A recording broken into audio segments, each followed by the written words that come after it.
Te quedas con 12 euros, papá. Esa fue la última frase que me lanzó mi hijo, con la suficiencia de quien se siente dueño del futuro y, sobre todo, de la herencia millonaria que esperaba recibir tras la muerte de su madre. Me quería sentado en primera fila en la lectura del testamento, no por respeto, sino para contemplar mi cara cuando, según él, quedara demostrado mi absoluta irrelevancia. Lo que Sergio ignoraba era que mi exmujer, incluso después de fallecida, aún conservaba la capacidad de dar un giro inesperado. Y yo, paradójicamente, era la pieza clave de ese último movimiento. Antes de contarte cómo terminó todo, te invito a dejar tu like, suscribirte al canal y decirme desde qué ciudad de España nos estás escuchando. Esta historia merece ser recordada. Durante los últimos 6 años, el sonido de la garlopa había sido mi único compañero.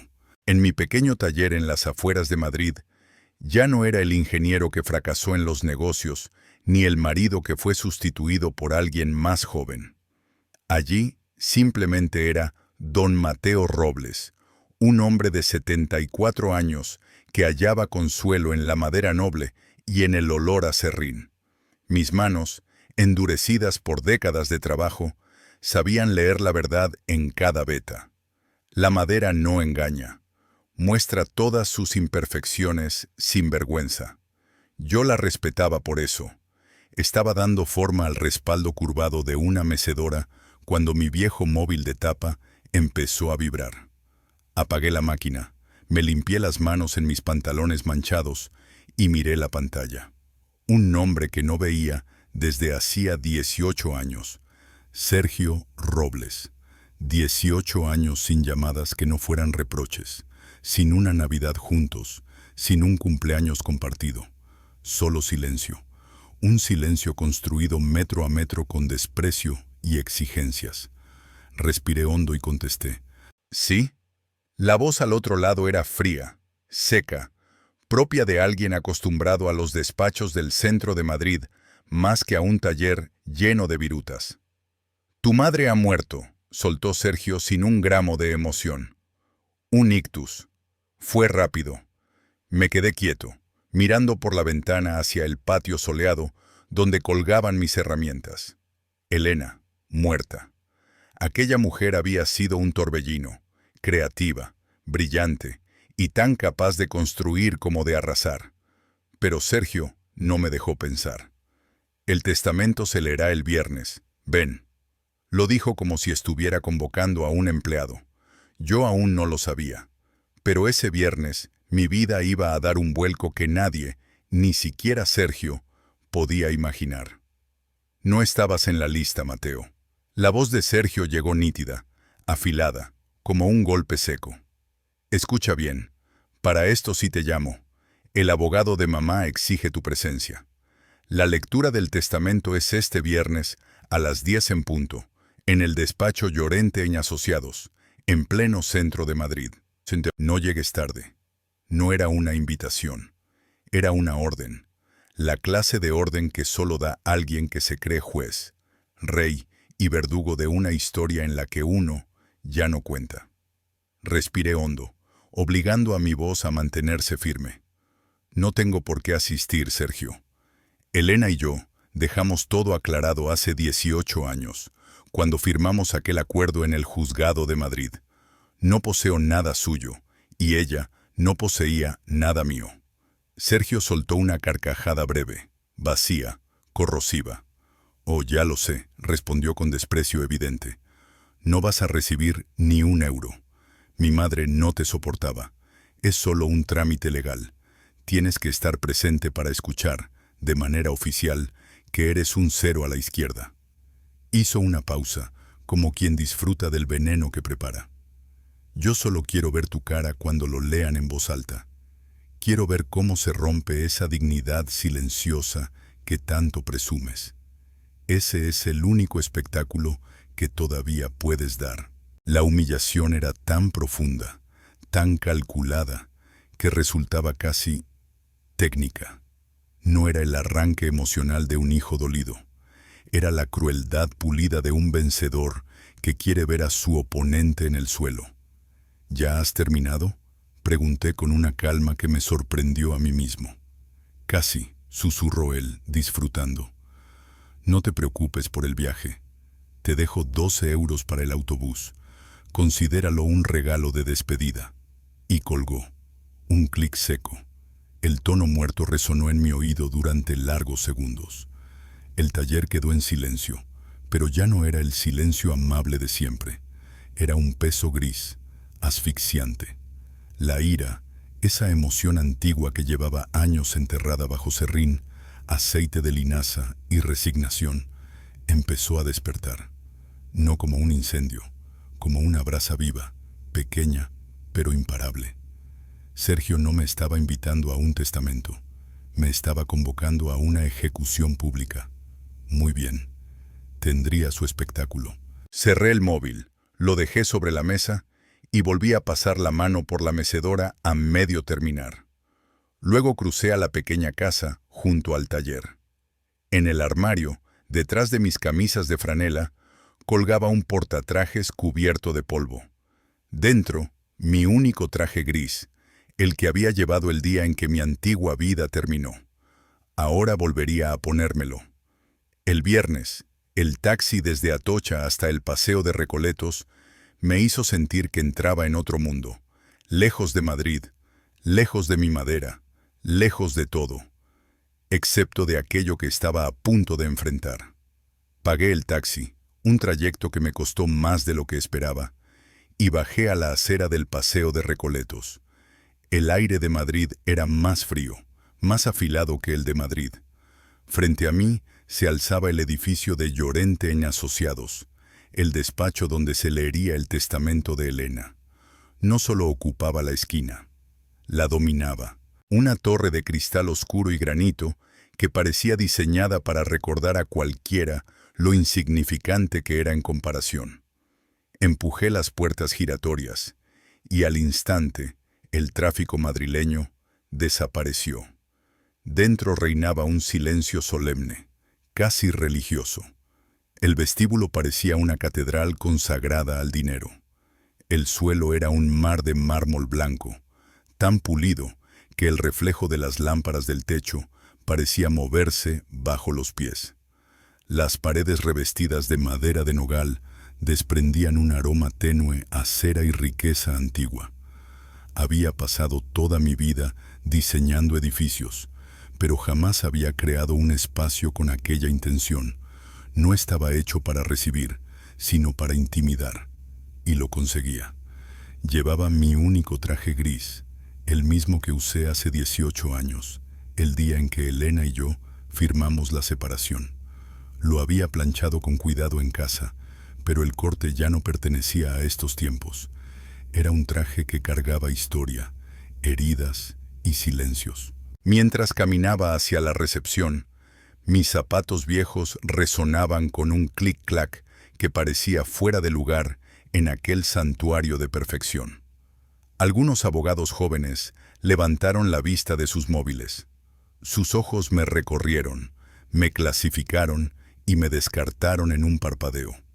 No era cliente, no era amenaza, solo un viejo que sobraba. Esa había sido siempre la estrategia de Sergio, convocarme a su terreno, a un lugar que representaba su mundo, no el mío. Un territorio donde él brillaba y yo era apenas una sombra. Llegué al mostrador, una enorme losa de mármol blanco. Detrás, una recepcionista joven, impecable, con un auricular casi invisible. ¿En qué puedo ayudarle?, preguntó con una amabilidad mecánica. Tengo una reunión a las 10, respondí con la voz áspera, como madera sin lijar. Lectura del testamento de Elena Robles. Mi nombre es Mateo Robles. La joven parpadeó. El apellido le sonó, pero mi cara no encajaba con lo que imaginaba. Un destello breve de desconcierto cruzó por su expresión antes de recuperar la compostura profesional. Por supuesto, señor Robles. El licenciado Llorente le está esperando. Puede tomar asiento.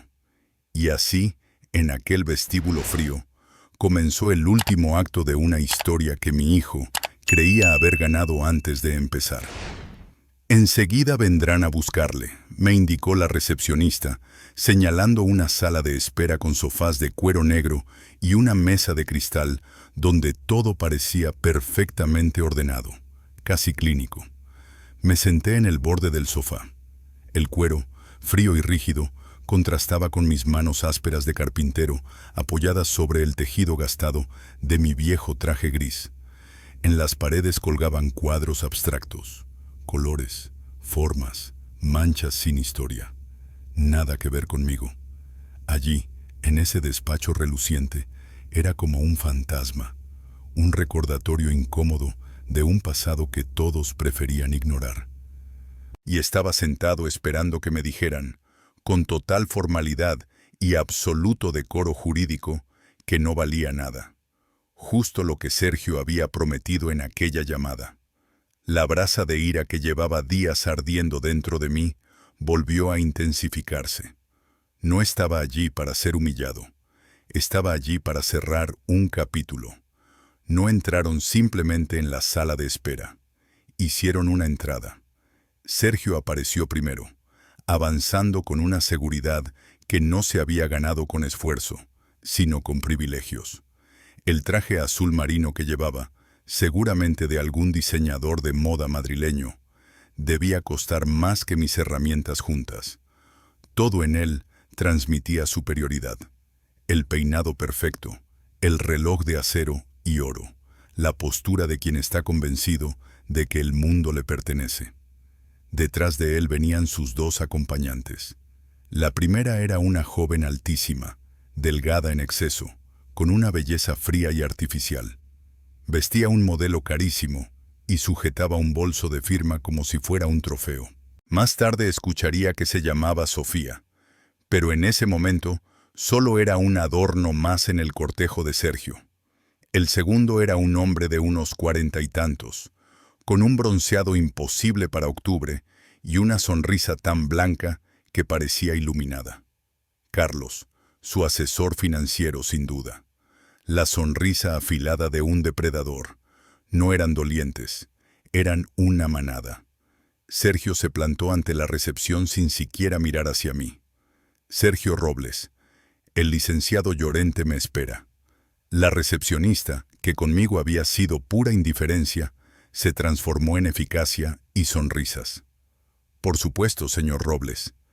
Entonces él se giró y me vio. Su sonrisa se curvó lentamente, cruel.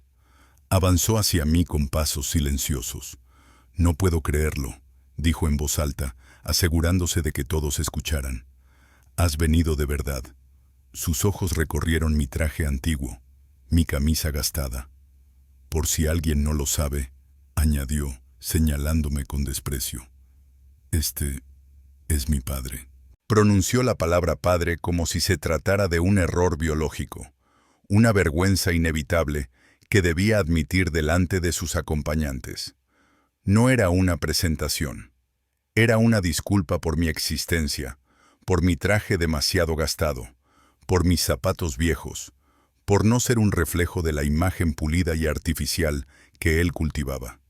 Y sin quererlo, me vino a la memoria una Navidad de hacía más de 3 décadas. Sergio tenía 10 años. Yo había pasado semanas en mi antiguo taller, el de Madrid, construyendo a mano una maqueta de un barco de guerra.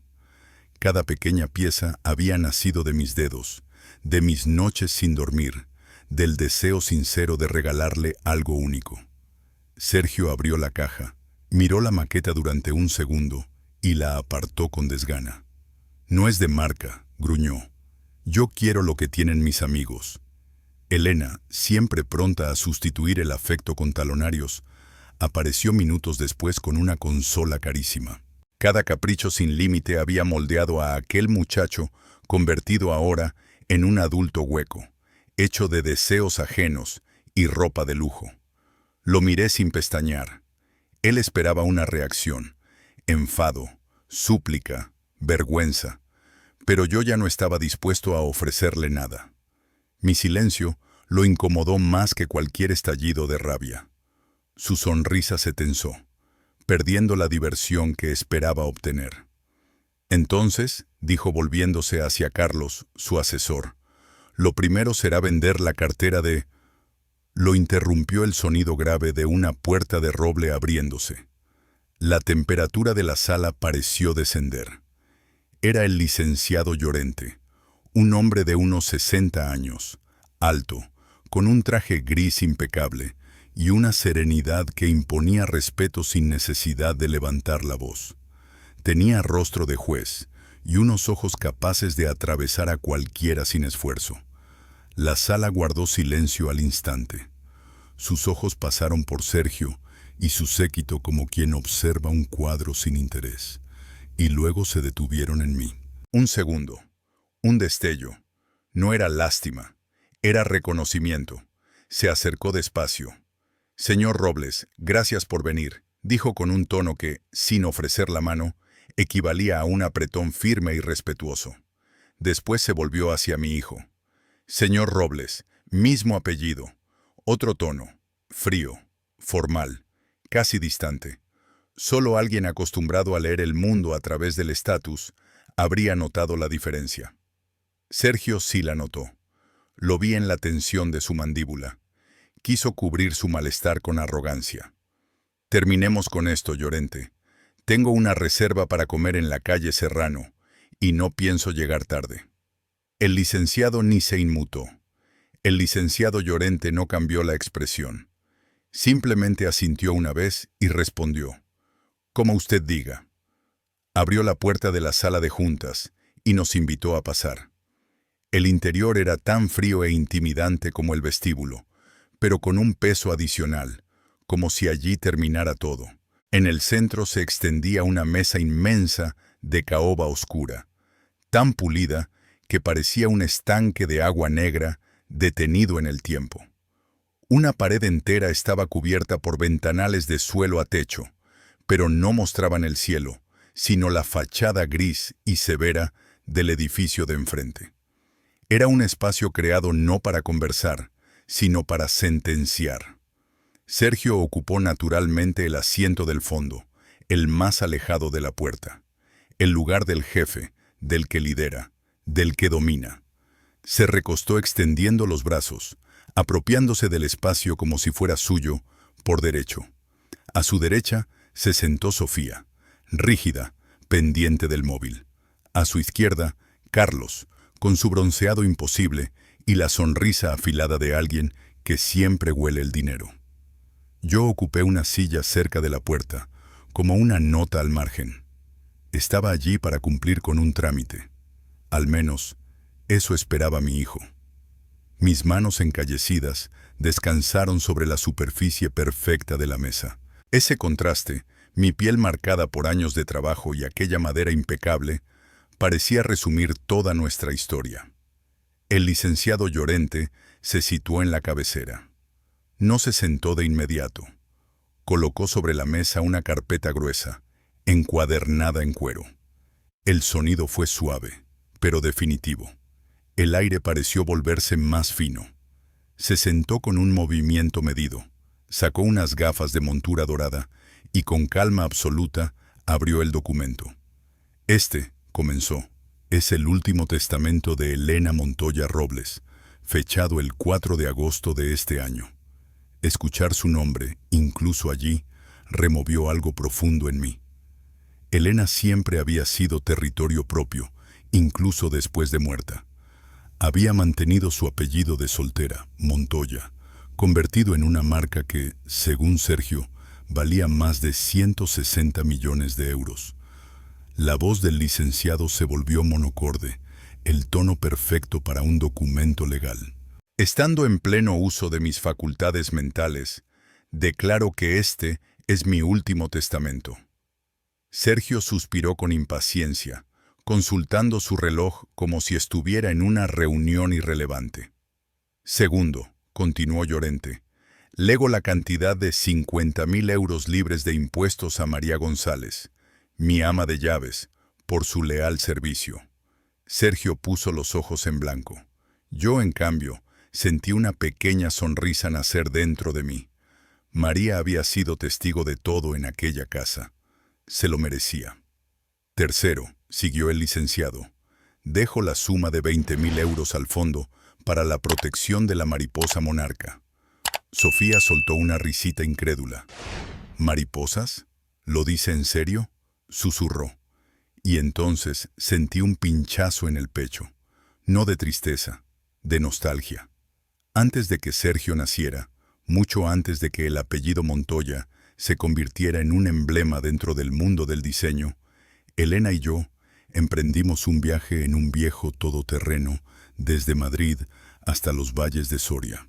Dormimos en hostales baratos, comimos tortillas frías en áreas de descanso y caminamos kilómetros entre pinares solo para contemplar la llegada de miles de mariposas monarca en su migración anual. Recuerdo a Elena, de pie en un claro, rodeada por un torbellino de alas naranjas y negras suspendidas en el aire como si la montaña respirara. Tenía los ojos llenos de lágrimas. «Es lo más hermoso que he visto en mi vida, Mateo», me susurró. «Es como si todas las almas del mundo regresaran a casa». Y ahora, tantos años después de silencios, abogados y heridas imposibles de medir, ella había recordado ese día en su testamento. Aquello no era un simple legado, era un mensaje. El licenciado Llorente continuó leyendo.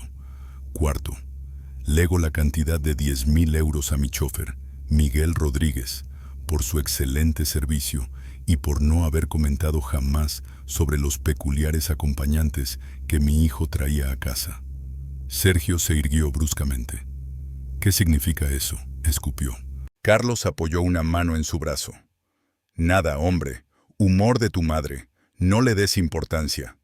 Pero Sergio estaba visiblemente descolocado. Aquello no seguía el guión que él imaginaba. Golpeó la mesa con los dedos, impaciente, marcando un tap, tap, tap, que resonó en el silencio. Quinto, prosiguió Llorente, lego mi colección de primeras ediciones de poesía modernista a la Biblioteca Nacional, salvo un volumen. Se detuvo. Una edición de 1922 de La Tierra Baldía, que iba destinada a...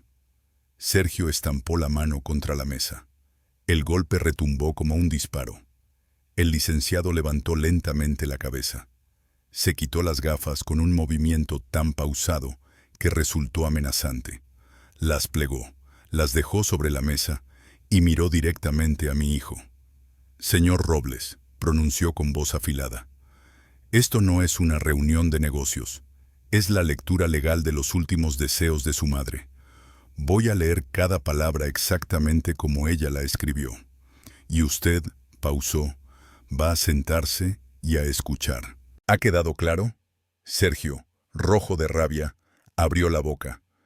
Pero Carlos negó con la cabeza. Estaba atrapado. El licenciado se colocó de nuevo las gafas y retomó. «Muy bien, continuemos». Pasó la página. Sexto, relativo a los acompañantes personales de mi hijo. Sentí como Sofía y Carlos se enderezaban. No sabían que estaban a punto de escuchar algo que ninguno esperaba. La expresión de expectación codiciosa que Carlos llevaba en el rostro era casi grotesca. El licenciado Llorente leyó: «A mi asesor financiero, don Carlos Vélez». La ironía en su voz fue tan sutil como un filo bien afilado. «Lego la cantidad de 5.000 euros». La sonrisa de Carlos se congeló en el acto. 5.000. Menos de lo que costaba su traje. Menos de lo que pagaría por una sola noche en los restaurantes donde presumía acompañar a Sergio. Vi cómo sus nudillos se ponían blancos sujetando el borde de la mesa. Sergio lo miró con fastidio, como si la decepción de su asesor fuera una afrenta personal. Pero aún faltaba lo mejor. Llorente continuó: «Esta suma deberá emplearse, según expresa la testadora, en inscribirse en un curso de ética profesional, disciplina que, cito textualmente, le hace mucha falta». Carlos abrió los ojos desorbitados. «¿Qué broma es esta?», susurró, temblando de rabia. Lo acababan de llamar ladrón, y lo sabíamos todos. Pero Llorente avanzó sin piedad, posando su mirada en la joven sentada al lado de Sergio. A la actual compañera de mi hijo, Sofía, le lego. Pausa. El bolso de imitación de alta calidad con el que intentó sustituir mi auténtico Birkin el mes pasado. El rostro de Sofía pasó del maquillaje perfecto al rojo irregular del escándalo. Se le cayó la mandíbula. La habían desenmascarado como ladrona delante del hombre al que intentaba impresionar, de su abogado, y de mí, el viejo al que jamás se dignó dirigir una palabra. Miente, yo nunca, intentó defenderse con una voz rota. «Cállate», rugió Sergio, sin protegerla, solo queriendo silenciar el bochorno. Su imagen impecable se desmoronaba. El séquito que lo hacía sentir poderoso estaba siendo destruido, pieza a pieza, por la mano de una muerta. «Da igual», gruñó Sergio, rojo de ira. «No importa. ¿A quién le importan 5.000 euros? ¿A quién le importa un bolso trucho? Llega a mi parte, Herrera». Por primera vez en 20 años sentí una conexión con Elena. Esa era la mujer que yo había conocido. Fría, precisa, brillante. No estaba repartiendo una herencia. Estaba ajustando cuentas. Llorente, impasible, esperó a que el eco de los gritos muriera. «Como le he dicho, señor Robles», pronunció, «leeré cada palabra». Pasó la página con calma solemne. El ambiente se tensó. Artículo 7. A mi hijo, Sergio Robles. Sergio se inclinó hacia adelante, respirando con ansiedad, los nudillos blancos. Lego el ático del Paseo de la Castellana. Sergio soltó un suspiro tan largo y profundo que casi pareció un sollozo de alivio.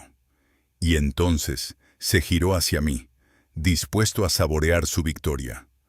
Sergio se giró hacia Carlos y luego hacia mí con una sonrisa victoriosa, como si ya hubiera ganado la partida mucho antes de que el abogado terminara de leer.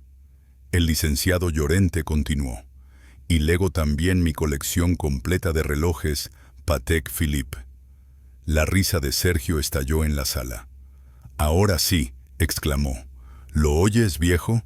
Todos los Patek». Aquello, para él, era el verdadero premio, el símbolo del éxito que siempre había perseguido. Pero Llorente levantó un dedo, cortando de raíz la celebración. Sin embargo, la palabra quedó suspendida en el aire como una cuchilla a punto de caer. «La colección se encuentra en una caja fuerte de alta seguridad dentro del ático», prosiguió. «Y la única llave». Hizo una pausa. Bajó la vista al documento. Luego recorrió la mesa con los ojos hasta detenerse en mí. «Ha sido confiada a su padre, don Mateo Robles». El silencio que siguió no fue un silencio normal. Fue un vacío absoluto. Sofía y Carlos se giraron hacia mí al mismo tiempo. Sergio se quedó helado. La sangre se le fue de la cara. «¿Qué?», susurró.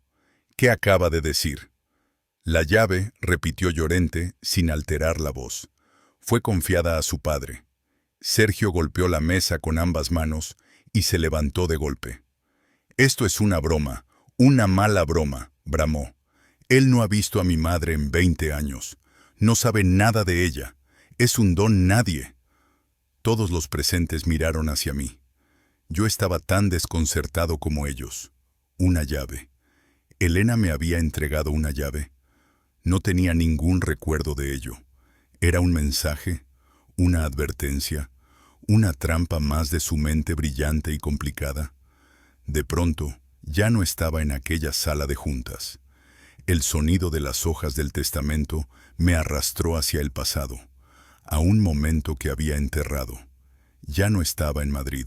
Estaba en nuestra antigua casa, en un barrio acomodado de las afueras de Madrid. Hacía casi 20 años. Era 2005, las 3 de la madrugada. La casa en penumbra, y solo la luz del despacho de Elena encendida. La encontré allí, no llorando, lo cual era peor. Estaba sentada frente a una pared llena de documentos financieros, con el rostro pálido y vacío.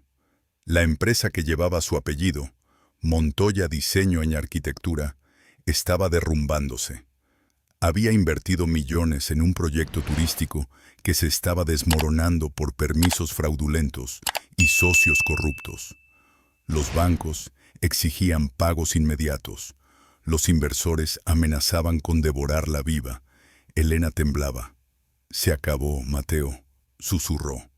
«Todo lo que he construido desaparece. Nos van a quitar la casa. Nos lo quitarán todo». No temía la pobreza.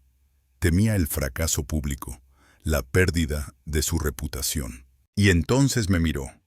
Sus ojos, siempre llenos de ambición y de esa energía que podía encender una habitación entera, estaban ahora vacíos. «Hablan de negligencia, Mateo», balbuceó.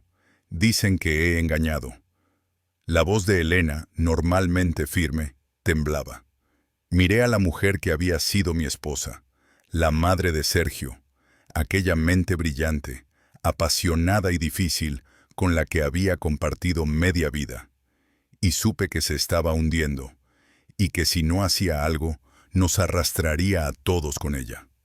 La semana siguiente, nuestra casa se convirtió en una tumba. Los teléfonos no dejaban de sonar. Banqueros furiosos, inversores indignados. Elena los ignoraba. Dejó de comer, dejó de dormir. Pasaba horas en su despacho, observando cómo los números se volvían un océano rojo. Estaba paralizada. Y entonces, en medio de esa oscuridad, llegó una mano tendida. No venía de un banco, no venía de un socio. Era un correo cifrado, enrutado a través de servidores de los Emiratos Árabes. Una invitación a reunirme con un supuesto grupo de capital privado que decía seguir desde hacía años el trabajo de Montoya, Diseño en Arquitectura. Aseguraban ver potencial, aseguraban poder rescatar la empresa. Elena estaba demasiado rota como para asistir, incluso incapaz de hablar por teléfono. Me pidió que fuera yo. De algún modo, seguía confiando en mí.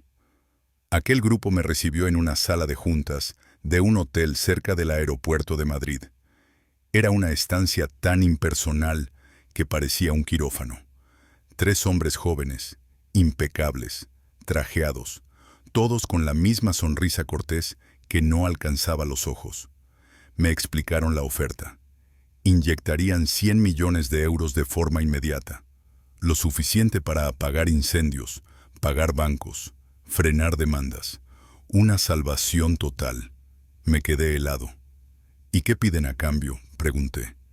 El que parecía líder deslizó una carpeta de cuero hacia mí. «Somos inversores, señor Robles. Solo queremos participar en proyectos futuros. Confiamos en la marca Montoya». Llevé la carpeta a casa. Pesaba como si dentro hubiera ladrillos. Elena la abrió con desesperación. Durante 10 minutos volvió a ser la mujer que yo conocía. Reía, lloraba, me abrazaba. «Estamos salvados, Mateo. Nos han salvado». Pero yo estaba leyendo la letra pequeña. Había pasado toda mi vida analizando contratos, y aquello no era una inversión. Era un plano para cometer un delito. «Elena, mira esto», le señalé los anexos. «Los costes están inflados un 40%. Ella intentó restarle importancia. «Si quieren pagar de más, es problema suyo». «Ese es el punto», susurré sintiendo un frío en la espalda. «No es una inversión, es blanqueo de capital». «A cambio», continué explicándole, «construiremos sus proyectos, pero no les facturaremos el coste real. Les facturamos 140 millones de euros. Esos 40 de más irán a parar a sus empresas fantasma en las Islas Caimán o donde quieran esconderlas. Tomamos su dinero sucio y lo convertimos en pagos legítimos de construcción». «Elena», tragué saliva. «Usan tu nombre como detergente». El color desapareció de su rostro. «No», susurró, «no voy a hacerlo». «Entonces declaramos la quiebra», dije sin rodeos. «Se acabó». «No», gritó, la palabra rota, desgarrada. Se levantó de golpe, caminando de un lado a otro del despacho como un animal atrapado.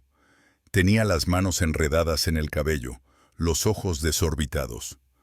«No entiendes, Mateo», me dijo agarrándome la camisa, clavando las uñas en mi pecho.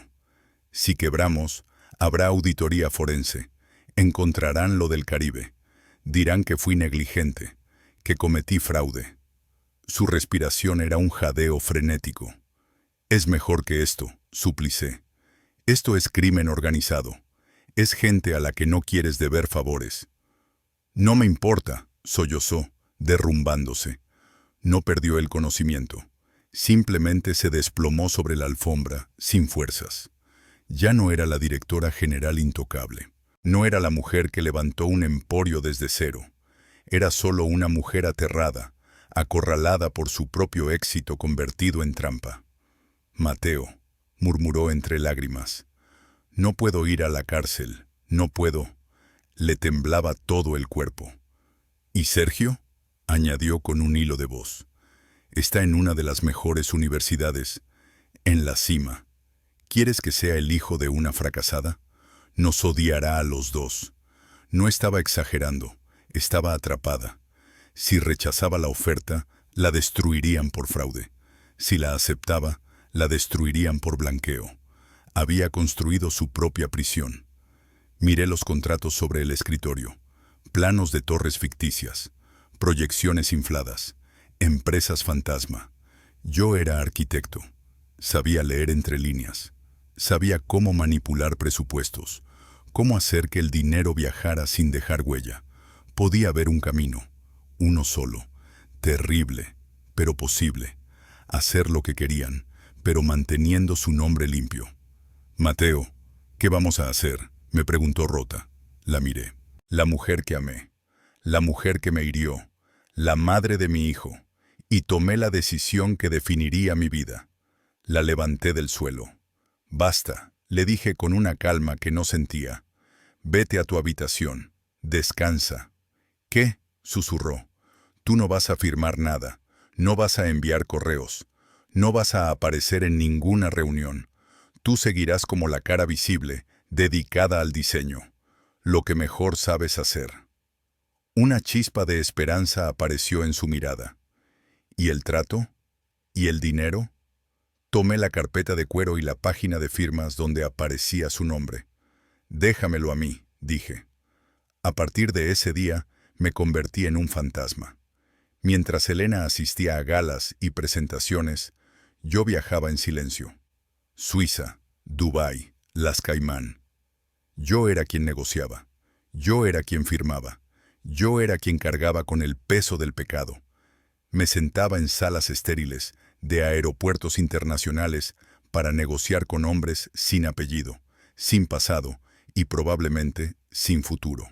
En España usé mi licencia de arquitecto, mi nombre, para construir una red de empresas pantalla. Robles Construcción, Robles Proyectos, Suministros Arquitectónicos Robles. Pequeñas piezas de un laberinto legal cuyo único propósito era proteger a Elena. Los 100 millones de euros llegaron. Montoya Diseño en Arquitectura se salvó. Se pagaron los préstamos, se evaporaron las demandas, y los periódicos empezaron a llamarla la visionaria que había resucitado su imperio. Y entonces comenzó la segunda fase, el lavado. Yo firmaba los contratos inflados. Yo aprobaba las transferencias a cuentas invisibles. Yo certificaba facturas de materiales que nunca llegaban. Mármol italiano, acero alemán, ficción pura. Y me salió bien, peligrosamente bien. Mi mente de arquitecto, entrenada para levantar estructuras sólidas, era igual de eficaz construyendo estructuras huecas. Durante 2 años viví una doble vida.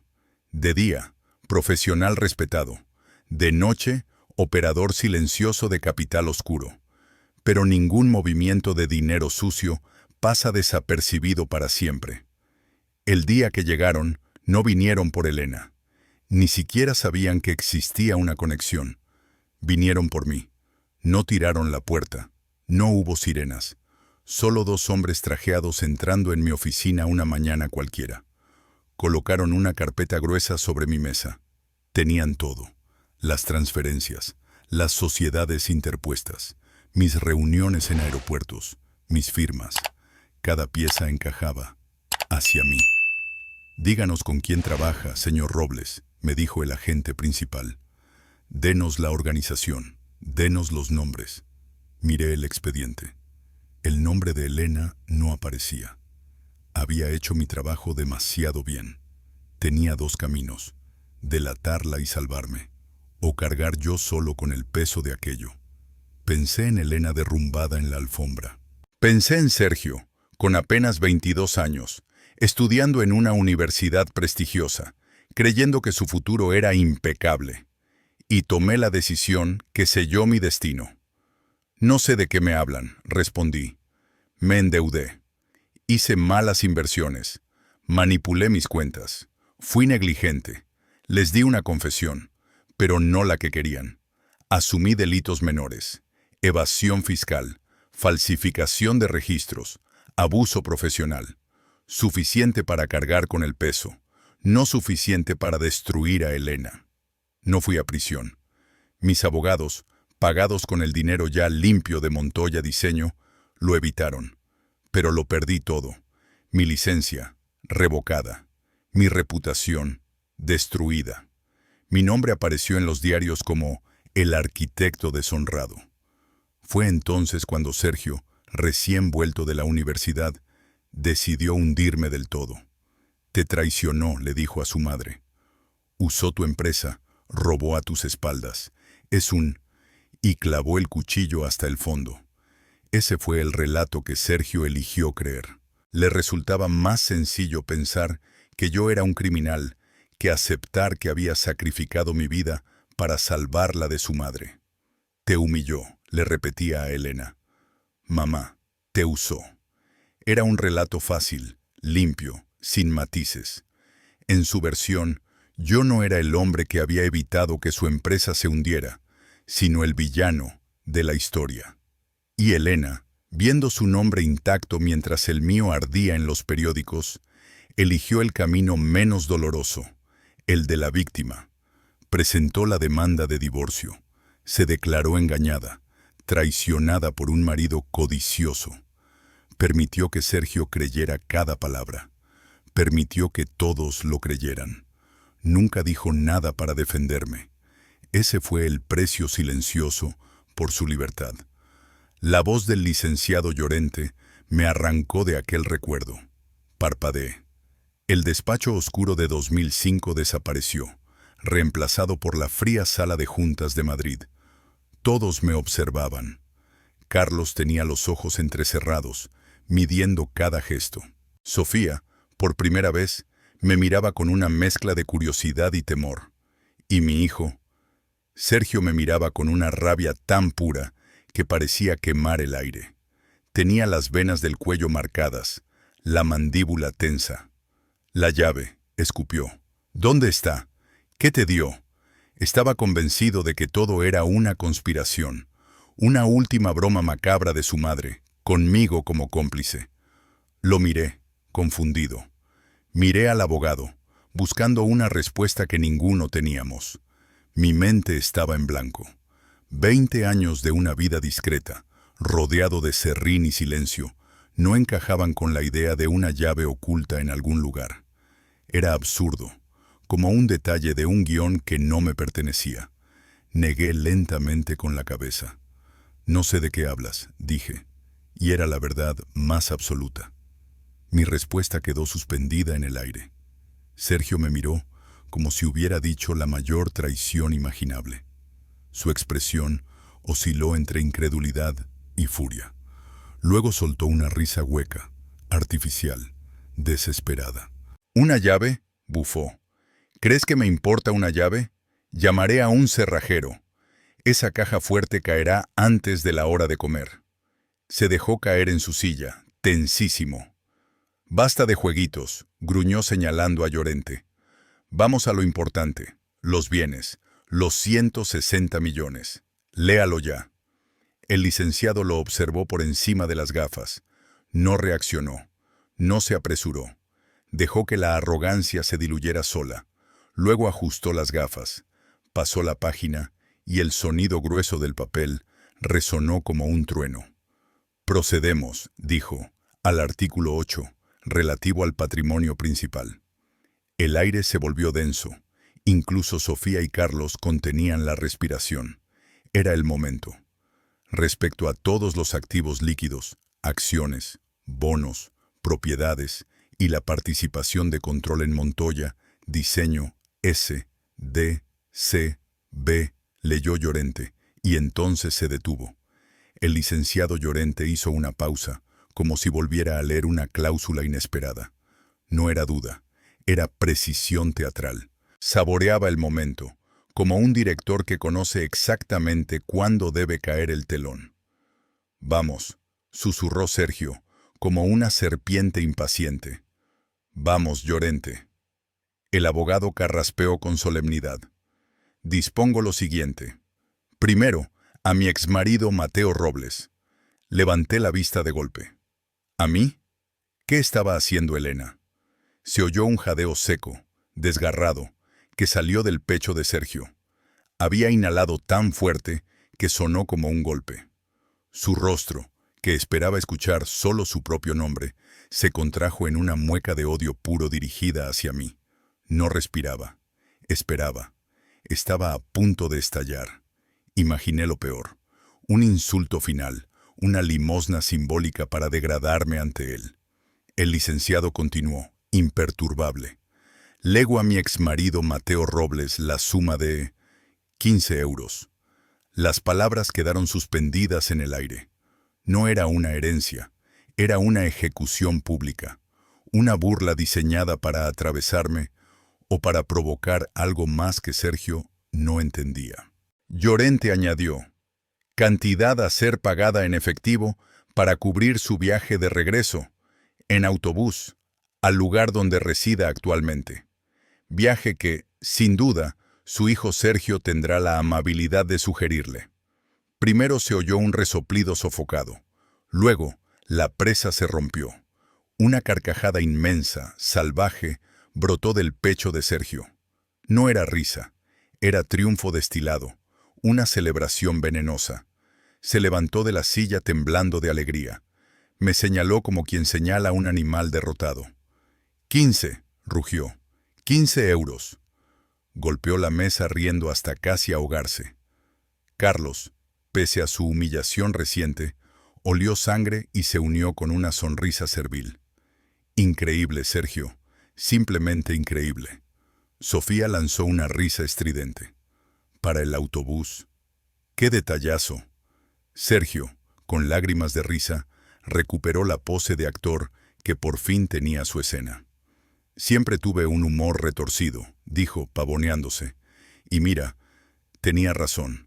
Todo acaba como debe acabar. En su mente, el juego había terminado. El insulto a sus acompañantes eran migajas. La llave, un capricho sin importancia. El ático, los relojes, los millones. Todo estaba por llegar. Se acercó rodeando la mesa, como un depredador disfrutando de su presa. «Pues ya está viejo», dijo con falsa lástima. «Ya lo oíste. 15 euros». Sacó su cartera de piel, la abrió lentamente y con una teatralidad de villano barato, dejó caer un billete de 20 sobre la mesa. «Toma, 20. Luego no digas que nunca te di nada». Esperó mi derrumbe, mi rabia, mi lágrima, mi mano extendida hacia el billete. Pero yo no hice nada. Miré el billete. Miré su cara triunfante. Y luego miré al licenciado Llorente. Él no se movía. Seguía en la misma postura. Y entonces supe que algo más venía. Algo que Sergio no estaba preparado para escuchar. El licenciado Llorente seguía en la cabecera, con el rostro neutro y las manos reposando sobre los documentos. Permitía que toda la escena se consumiera, como si supiera que nada de aquello era el final, sino apenas el intermedio antes del golpe real. Mi inmovilidad desconcertó a Sergio. Esperaba mi derrumbe, un grito, una súplica, cualquier cosa que confirmara su victoria. pero no le di nada. Su sonrisa se resquebrajó. «¿Qué pasa, viejo?», escupió. «¿Te quedaste sin palabras? ¿Se te comió la lengua el gato?». Agitó la mano con desprecio. «Da igual. Todo esto ya es mío. Por fin puedes largarte.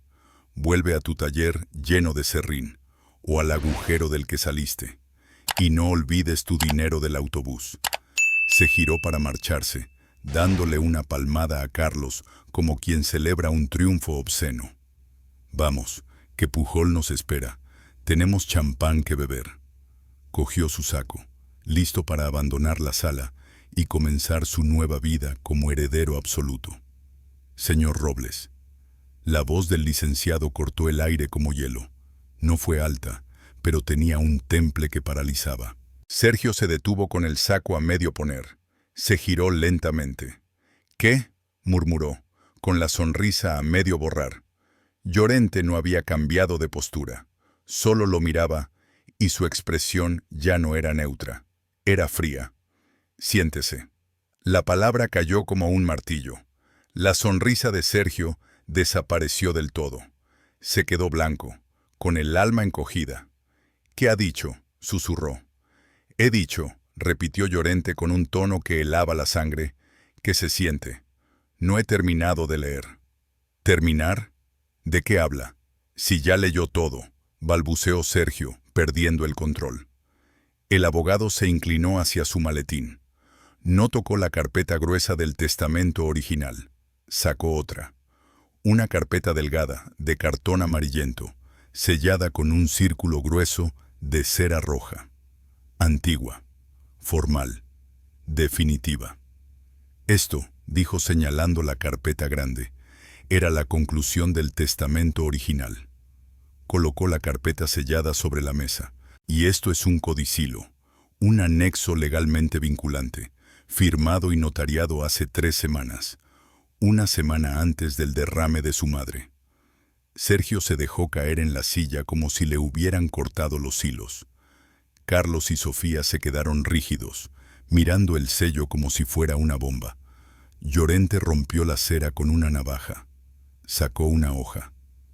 «Es una carta de su madre dirigida a usted, Sergio, con la instrucción de ser leída en voz alta junto con la nueva redacción del artículo 8. El despacho quedó en silencio absoluto. Llorente leyó: «A mi hijo Sergio. Te escribo esto porque estoy cansada de ser cobarde. Durante 20 años te he permitido creer una mentira que yo inventé, alimenté y permití que destruyera a un buen hombre, tu padre». Sergio dejó escapar un gemido. «¿Qué?», susurró, pero Llorente continuó, implacable. «La historia que conoces, la historia del padre criminal y traidor, es exactamente lo contrario de la verdad». «No», gritó Sergio, ahogado, lanzándose hacia adelante. El licenciado Herrera continuó leyendo mientras Sergio, hundido en la silla, respiraba como si le faltara el aire. Intentaba negar la realidad, pero la carta no dejaba espacios para sus delirios. «Me aterraba que, si algún día conocías la verdad, me miraras con el mismo desprecio con el que mirabas a tu padre», leyó Herrera con una calma quirúrgica. Sergio lanzó un gemido breve, casi infantil. Apretó las manos contra las orejas, como si pudiera tapar un trueno. «No», gritó, «esto no es suyo. Mi madre jamás habría escrito eso». Herrera levantó una ceja, sin molestarse en contestar. Tomó otro documento grueso, con sello oficial. Como decía, su madre sí lo escribió, y antes de firmarlo, pidió una evaluación cognitiva completa en el Hospital Clínico de Madrid. 3 especialistas, independientes entre sí, certificaron que estaba absolutamente lúcida. El informe es concluyente. Dejó caer las 40 páginas sobre la mesa. El golpe sonó como un martillazo. Su madre no estaba confundida, señor Robles. Estaba cansada, cansada de su silencio, de su mentira y de usted. Sergio hundió la cara entre las manos. Carlos y Sofía, los 2 amigos cómplices de su soberbia, permanecían petrificados, como si alguien les hubiera vaciado el alma. Herrera retomó la carta. Te permití odiar a tu padre porque era más fácil que admitir mi propia culpa. Él cargó con un pecado que era mío. Él vivió en las sombras para que yo pudiera seguir viviendo bajo la luz. Sentí un nudo en la garganta. Nunca pensé que escucharía esas palabras, ni siquiera después de su muerte. Si estás escuchando esto, Sergio, es porque he decidido que la verdad debe sobrevivirme, y porque tu padre, al que humillaste durante 2 décadas, merece recuperar algo que yo le arrebaté: su nombre. Herrera tomó aire. Por eso, a partir de hoy, todas mis propiedades, inversiones, acciones y la participación mayoritaria en Montoya Proyectos S.L. pasan íntegramente a nombre de Mateo Robles, tu padre. El silencio estalló. Sergio levantó la cabeza.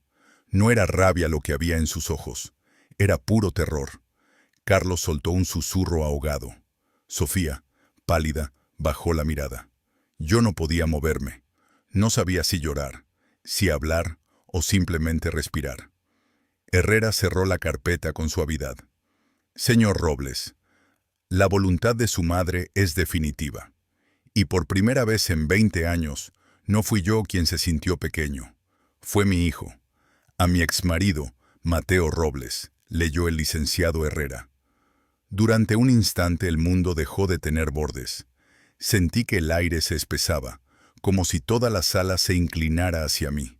Sergio, mi hijo, no reaccionó.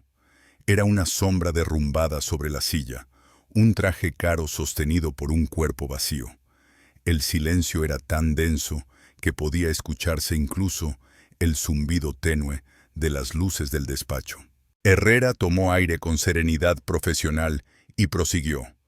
Lego la totalidad de mi patrimonio a Mateo Robles, el único hombre que sacrificó su vida entera por esta familia.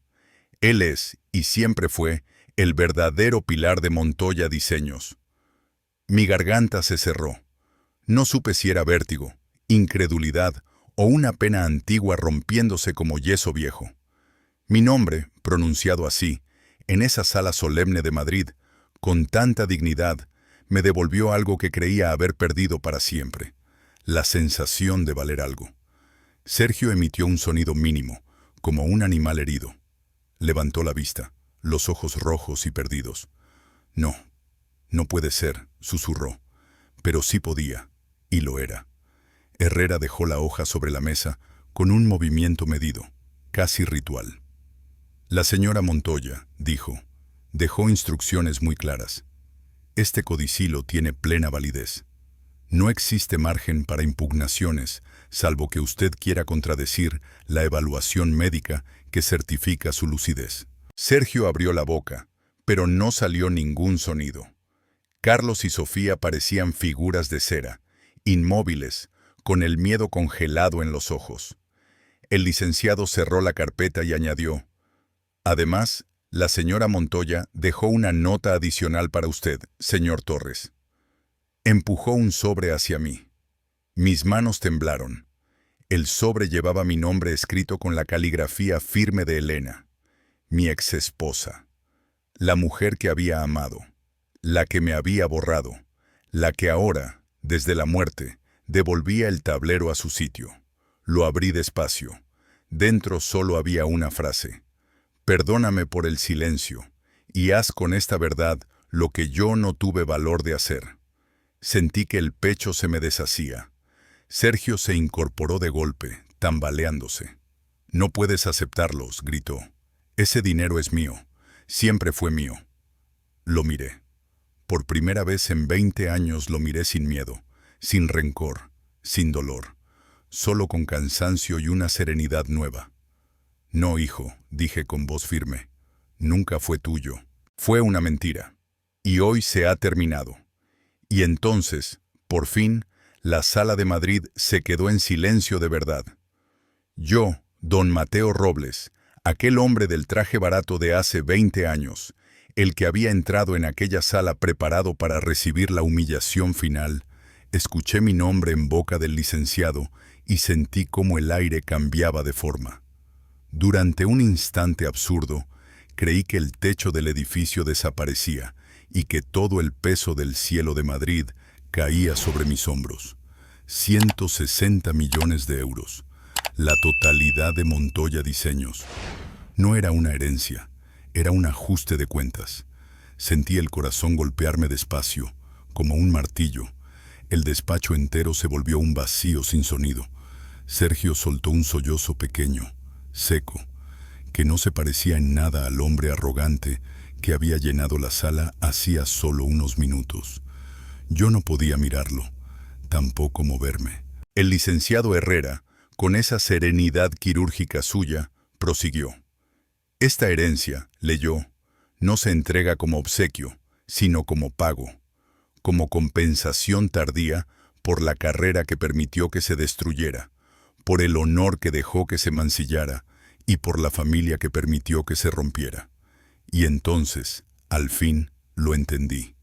No se trataba del dinero, no se trataba de la empresa, era su confesión, su perdón, su declaración de que mi vida había tenido valor.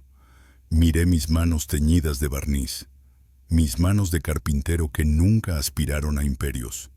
Y sin embargo, la empresa que yo jamás quise cargar volvía a mí como un legado que ardía. Pero aún faltaba la última pieza. Herrera cerró el testamento principal.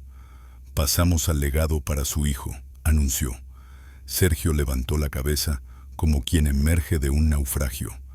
En sus ojos había una chispa minúscula, frágil, el último reflejo de quien teme quedarse sin nada. Para mi hijo Sergio, leyó Herrera, quien ha recibido durante toda su vida más fortuna de la que merece, no dejó más que una cosa. El silencio fue una losa. Le dejo exactamente lo que él ofreció públicamente a su padre. Sergio frunció el ceño. No comprendía. No podía comprender. El licenciado abrió un cajón, sacó un papel, lo empujó hacia él. El cheque se deslizó sobre la mesa. Esta, dijo Herrera, es su herencia, señor Robles, para el pasaje del camión, tal como dispuso su madre. Carlos se marchó sin pronunciar palabra. Sofía, en cambio, miró el cheque y después la cara aplastada de Sergio. Lo que apareció en su rostro no fue lástima, fue repugnancia. La repugnancia de quien descubre que, al final, se había aliado con un hombre que no valía ni el papel del cheque que tenía delante. La pareja que antes orbitaba alrededor del dinero, bolsos, cenas, apariencias, se deshizo como humo. Sergio había quedado reducido al hombre del cheque de 15 euros. «Eres patético», escupió Sofía antes de marcharse, con los tacones resonando como golpes de martillo en el suelo. Y entonces solo quedamos tres, el cheque, mi hijo y yo. Sergio se quedó mirando el papel como si lo devorara con los ojos. No respiró, no parpadeó, y luego estalló. Fue un rugido animal, un grito que atravesó la sala de juntas del despacho del licenciado Herrera en pleno centro de Madrid. «No», barrió la mesa con los brazos, lanzando carpetas, vasos y la jarra al suelo. El cristal reventó contra la pared. «Los denunciaré a todos. Mi madre estaba loca. Lo probaré». Se tambaleó, furioso, y de pronto me vio. Toda su rabia se dirigió a mí como un rayo. «Tú», gritó, «tú hiciste esto, la manipulaste, ladrón», se lanzó hacia mí. Yo ni siquiera me levanté. Solo cerré los ojos esperando el golpe. Pero Herrera reaccionó antes. Pulsó un botón y 2 guardias de seguridad entraron de inmediato. Lo sujetaron como si fuera de papel. «Soltadme, este edificio es mío», gritaba mientras lo arrastraban por el pasillo. Justo antes de que desapareciera, Herrera añadió, «Y no olvide llevarse su herencia». Su mirada cayó sobre el cheque. Sergio enloqueció del todo. «Te mataré, viejo», fue lo último que oí antes de que la puerta se cerrara. El silencio después fue abrumador. Me dejé caer en la silla, exhausto. 20 años de peso cayeron sobre mí como una avalancha. Miré los cristales rotos, el billete de 20 euros que Sergio me había tirado, y luego al licenciado Herrera. Él recogía papeles con calma absoluta, pero había algo pendiente. La llave, murmuré. ¿Por qué lo hizo? ¿Por qué ponerme en medio de eso? Fue cruel. El licenciado sonrió con una tristeza casi humana. Fue la última prueba de Elena para su hijo, dijo. Y también un mensaje para usted. Sacó de su bolsillo una pequeña llave de latón y la deslizó hacia mí. Esta es la verdadera llave. No abre relojes. Abre la caja fuerte oculta en su antiguo estudio. Dentro están los documentos originales de 2005, la prueba de todo. Su esposa quiso que fuese usted quien decidiera qué hacer con la verdad. Tomé la llave. Era ligera, pero pesaba más que los 160 millones que ahora llevaba encima. Esa llave era libertad. Y ahora te pregunto a ti, si hubieras estado en mi lugar, con esa llave en la mano, ¿qué habrías hecho? Cuéntamelo en los comentarios.